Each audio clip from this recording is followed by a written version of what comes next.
माझ्यासोबत आता आहेत आदिल सुमारेवाला, ॲथलेटिक्सचे संघटक आणि 1980च्या मॉस्को ऑलिम्पिकमध्ये जगातील वेगवान पुरुषांच्या ऑलिम्पिक शर्यतीमध्ये सहभागी झालेले आदिलजी, आज नीरजने इतिहास घडवला आहे. बॅक टू बॅक 2 ऑलिम्पिक मेडलमध्ये त्यांनी मेडल जिंकलेली आहेत. टोकियोमध्ये त्यांनी गोल्ड मेडल जिंकलं होतं, आज सिल्वर मेडल जिंकलं आहे. पहिलं यश आणि एक फॅन्टॅस्टिक आहे की वर्ल्डमध्ये असे 2च आहे व्यक्ती ज्यांनी बॅक टू बॅक मेडल जिंकलेले आहे. नीरज 3rd आहे असं. आणि नीरज इंजर्ड होता, इंजरीची रिकव्हरी झाली, डायमंड लीगमध्ये पार्ट नाही घेतलं होतं. आणि ही फील्ड इतकं स्ट्रॉंग फील्ड होतं की 4 लोकांनी इथे आले त्याच्या अगोदर त्या लोकांनी 90 मीटर प्लस केला होता. नीरजने लाईफमध्ये कवा पण 90 मीटर नाही केलेला आहे. आणि त्या लोकांना मारून, त्या लोकांना हरवून नीरजनी आज सीझन बेस्ट परफॉर्मन्स करून मेडल जिंकलेलं आहे. टोकियोमध्ये गोल्ड मेडल जिंकलं होतं आणि आज मोर दॅन 2 मीटर जास्त करून त्यांनी सिल्वर मेडल घेतलं. तो आय थिंक की his performance was absolutely spectacular. आदिलजी, जेव्हा टोकियोमध्ये नीरजने ऑलिम्पिकचं गोल्ड मेडल जिंकलं होतं, आपण दोघंही तेव्हा तिथे होतो. त्यावेळी एक नवा चेहरा होता, प्रेशर नव्हतं. तुम्ही स्वतः ऑलिम्पियन राहिलेले आहात. एक खेळाडू म्हणून ॲथलीटवर किती प्रेशर असतं मेडल मिळवण्यासाठी, विशेषतः जेव्हा तुम्ही गोल्ड मेडलचे दावेदार असता, तुमच्याकडनं पूर्ण देशाच्या अपेक्षा असतात आणि त्यावेळेला तुम्ही जेव्हा स्पर्धेला उतरता तर ह्या पॅरिस ऑलिम्पिकचा किती दडपण असेल त्याच्यावर आणि त्यांनी कसं हँडल केलं असेल? नीरजचा स्ट्रॉंग पॉईंट ही आहे की तो प्रेशर घेत नाही. तो एकदम काम आहे.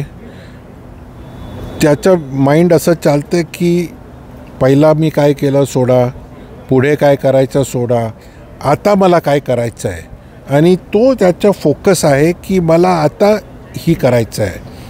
आय एम नॉट इंटरेस्टेड की पहिला काय झालं होतं, अगोदर काय होणार आहे, फ्युचरमध्ये काय होणार आहे. आणि ती जो माइंडसेट याचा आहे ते प्रेशर इतकं घेत नाही. आज यांनी सांगितलं की जो रनवे होता याचे स्टेपिंग चांगलं सेट नाही झालं, तो थ्रो करू नाही शकला तो. पण जो एक थ्रो चांगला झाला म्हणजे सीझन बेस्ट, तो चॅम्पियन तो आहेच. आणि त्याचा माइंडसेट पण चॅम्पियनचाच आहे. आणि चॅम्पियन असाच असतो जी असं कंडिशनमध्ये, ही कंडिशनमध्ये जिंकायचं, बेस्ट परफॉर्मन्स करायचं, ही एक चॅम्पियनची साईन आहे. अजून शेवटचा प्रश्न, भारतीय ॲथलेटिक्सची धुरा तुम्ही स्वतः सांभाळत आहात. नीरजचं हे यश असेल, बॅक टू बॅक 2 ऑलिम्पिकमध्ये मेडल जिंकले आहेत. भारतीय ॲथलीट्स विशेषतः अविनाश साबळेसुद्धा यंदा 3000 मीटर स्टिपल चेसच्या फायनलला पोचलेला आहे. या सगळ्या ऐतिहासिक घटनेकडे असताना तुम्ही भारतीय ॲथलेटिक्सकडे आता कसं पाहताय? नाही, आम्ही एक मास्टर प्लॅन केलं. जेव्हा मी प्रेसिडेंट झालो, आय वॉज इलेक्टेड इन 2012 आम्ही एक ही केलं होतं, एक मास्टर प्लॅन बनवलं होतं. We run the largest grassroot level programme in the world. आणि नीरज, दुतीचंद, हिमादा हे सर्व स्पॉट झाले होते तिथं. आणि त्याच्यामध्ये ही पण वर्ल्ड चॅम्पियन झालं, हिमा पण world champion, junior world champion झाली, दुतीचंद आपलं इंटर युनिव्हर्सिटी चॅम्पियन झाली, ललिता बाबर होती. ती हे सर्व ॲथलीट ती ग्रासरूट लेवलतून आलेले आहे. तो आमची एक जो स्ट्रॅटेजी होती, 2 प्रॉंग स्ट्रॅटेजी होती. एक इलिट ॲथलीटची स्ट्रॅटेजी आणि ग्रासरूटची. आणि तो दोन्ही सायमल्टेनियसली चालवायचं. आणि ह्याच्यामध्ये आम्हाला फार फायदा झाला.